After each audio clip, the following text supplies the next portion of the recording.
जय वर्धमान, जय श्री राम, जय ऋषभदेव। ये शब्द बोलना सरल है। मेरी बात को ध्यान से सुनो, महात्मा सुब्रत सागरी। मरते समय भगवान का नाम लेना सरल है। स्वार्थी लोग हैं। मरते समय भगवान का बोले, भगवान का नाम ले लूंगा मैं तर जाऊंगा।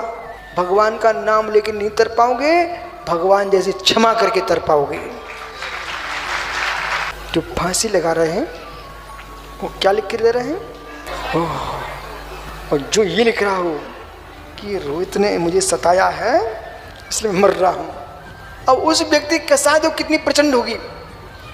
स्वयं के प्राण छोड़ना और दूसरे का नाम लिख के जाना कितना तीव्र कसाई जीव होगा। और ये लिख के जाए किसी का दोष नहीं है, मेरी बुद्धि विवेक का हानि है इसलिए मैं मर रहा हूँ, मेरे पाप का उदय है, सबसे क्षमा मांगता हूँ। ऐसा मित्र बुद्धि पुण्यात्मा की चलेगी, पापी की नहीं चल सकती। सबसे पहले रोहित अपने बेटे की माँ से क्षमा मांगो। तुम हमसे क्षमा मांगने, हमारे साथ कभी झगड़ा ही नहीं होता। कोई हमसे झगड़े भी ना, मैं तो मौन ले लेता हूँ, मेरे से झगड़ा हो ही नहीं सकता किसी का। भगवान से क्षमा मांगते हैं, दिनात्मा से मतलब नहीं है। हे भगवान क्षमा करो, हे भगवान क्षमा करो। अरे भगवान क्षमा मांगने आए हो, तुम गाय की हत्या करके गए हो, वो गंगा जी में स्नान करने गए हो मित्र।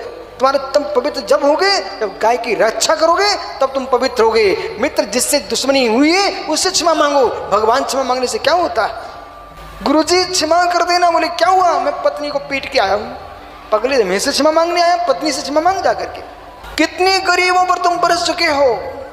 अध्यक्ष जी बड़े बड़े नेताओं से जब क्षमा मांगता है, सेठों से क्षमा मांगता है, और गरीबों की खेती पर कब्जा करके बैठा है, क्षमा करना। क्षमा जब होगी उसकी भूमि वापस कर दो, क्षमा जब होगी उसके धन वापस कर दो। क्षमा